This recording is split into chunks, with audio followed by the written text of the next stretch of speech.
maanta dalka dib ugu soo laabtay qaar ka mid ah maayarada magaalooyinka waaweyn ee Soomaaliland oo in muddo ah socdaal shaqo ugu maqnaa dalka dibadiisa gaar ahaan si ay ka qaybgalayeen dalkaasi Tanzania. Maayaradan oo warkacay maayarka caasimadda Hargeysa ahna gudoomiyaha ururka dawladaha hoose ee Soomaaliland Cabdiraxmaan Maxamuud Caydiid Solteko ayaa waxa madaarka ku soo dhaweeyay xildhibaano ka tirsan golayaasha deegaanka Soomaaliland. Kadib markii ay ka soo degeen diyaaradii ay la socdeen ayaa waxa saxaafadda la hadlay maayarka caasimadda Hargeysa Cabdiraxmaan Solteko kana warbixiyay socdaalkiisii iyo waliba agaasimaha guud ee wasaaradda arrimaha gudaha oo qayb ka ahaa wafdigan maayarada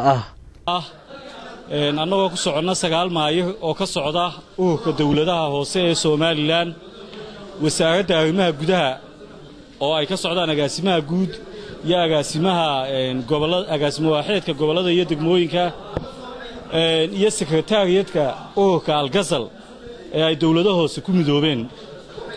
waxaanu ku tagnay casuumad ay noo fidiyeen ururka dawladaha hoose ee East Africa. arrintaasoo ay qaban qaabisay hay'adda UN Habitat oo ahayd inaanu u tagno safar wax soo barasho inaanu wixii aanu kala faa'iideysan lahayd ee experience sharena iyo ururka dawladaha hoose ee Tanzania oo kulan la yeelanay halkaa. markaan qodobada aanu ka soo faa'iidnaan meeshii laba u kala qaado mid waxa weeye waxaan u gudbisanay codsi ururka dawladaha hoose East Africa iyadoo ay codsiga gudbisadeen 3 dawladood ururadooda dawladaha hoose Somaliland, Ethiopia iyo South Sudan ururka la aqbalay ilaa imka secretariatka ku dhawaaqeen waa ururka dawladaha hoose ee Somaliland.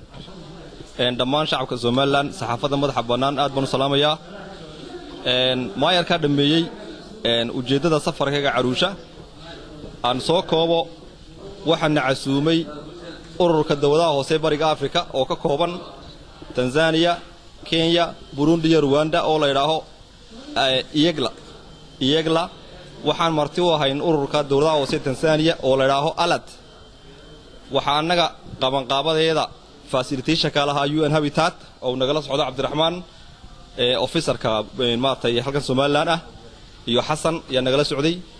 waxaanu ahayn 9 maayar.